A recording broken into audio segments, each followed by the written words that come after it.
wabarakatuh. Halo semua, balik lagi sama aku Adinda Zahra Melati. Di kesempatan kali ini, di pertemuan ke-10, aku mau menjelaskan materi yang belum sempat Pak Adi sampaikan saat di kelas karena waktunya nggak cukup, yaitu materi tentang fobia berbicara atau demam panggung. Jadi di video kali ini aku bakal ngebahas kenapa sih demam panggung itu bisa terjadi, tanda-tanda demam panggung atau ciri-cirinya, sampai cara mengatasi demam panggung biar kita semua bisa tampil lebih pede. Yang pertama, pengertian dulu. Jadi demam panggung itu adalah rasa takut atau cemas berlebihan saat kita harus ngomong di depan umum. Bahkan katanya sekitar 75% orang dewasa juga pernah ngalamin hal ini. Jadi wajar banget buat kita yang baru pertama kali berbicara di depan banyak orang. Yang kedua, ada ciri-ciri. Sekarang kita ngebahas tanda-tanda atau ciri-ciri demam panggung. Biasanya ada 3. Jadi yang pertama itu fisik, dimana jantungnya berdebar sangat kencang, nafas jadi pendek, terus tangan yang gemetar atau tremor, keringat dingin, bahkan bisa mual atau pusing secara berlebihan. Yang kedua ada emosional atau pikiran, dimana pikiran kita takut dinilai jelek, takut salah, overthinking berlebihan, sampai tiba-tiba ngeblank pas mau ngomong atau mau berbicara. Yang ketiga ada dari perilaku, dimana ada rasa pengen kabur dari kondisi yang ramai, merasa nggak mampu, terus jadi membuat kita semakin nggak percaya diri. Selanjutnya ada dampak. Dampak ini kalau misalkan dibiarin akan lumayan jadi serius buat kita, karena bisa membuat kita menghindari kesempatan untuk tampil, performa belajar, atau kinerja kita menjadi turun, dan bisa ngaruh ke karir dan kepercayaan diri. Jadi balik lagi ke diri kita sendiri nantinya. Yang selanjutnya ada penyebab. Kenapa sih demam panggung itu bisa terjadi?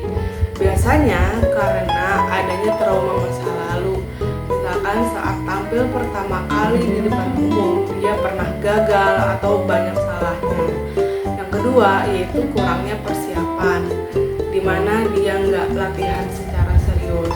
Yang ketiga perfeksionis, yaitu maunya harus sempurna gitu. Yang keempat ngerasa dirinya nggak cukup bagus. Nah yang terakhir ada faktor bawaan juga bisa berpengaruh karena demam panggung. Nah gimana sih cara mengatasinya? Jadi kalian tenang aja. Hal ini penting banget gimana supaya kita ngatasin demam panggung. Yang pertama ada persiapan. Persiapan itu kunci, dengan menguasai materi, latihan berkali-kali, bisa depan kaca atau makam diri sendiri. Yang kedua ada visualisasi, ngebayangin diri kita tampil lancar dan sukses sampai akhir, itu cara sederhana dan ampuh supaya kita jadi percaya diri. Yang ketiga, dengan mengatur napas. Tarik napas dalam-dalam, menghitung 1-10, diulangi terus supaya bantu nenangin tubuh kita. Yang selanjutnya ada relaksasi.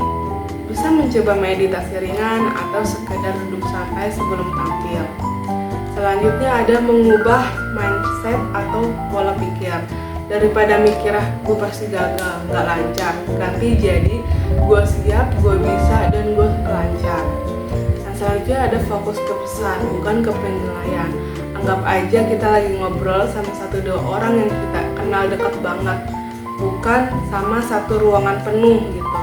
Yang terakhir ada latihan terus menerus, dimana semakin sering kita mencoba, semakin kebiasa dan rasa takutnya akan terus berkurang atau bahkan menjadi hilang.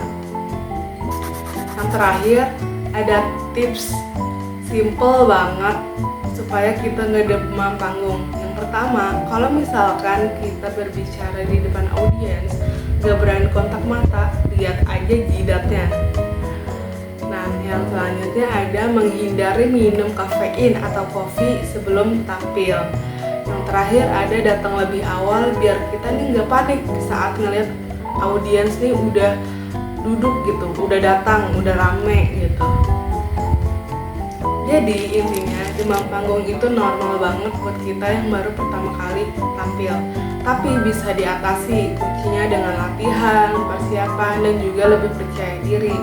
Karena jujur aja, semua orang juga punya potensi jadi pembicara yang hebat, termasuk kita dan kamu. Jadi kita harus tetap semangat dan nggak gampang menyerah. Mungkin itu saja yang bisa saya sampaikan. Kurang lebihnya mohon maaf. Wassalamualaikum warahmatullahi wabarakatuh.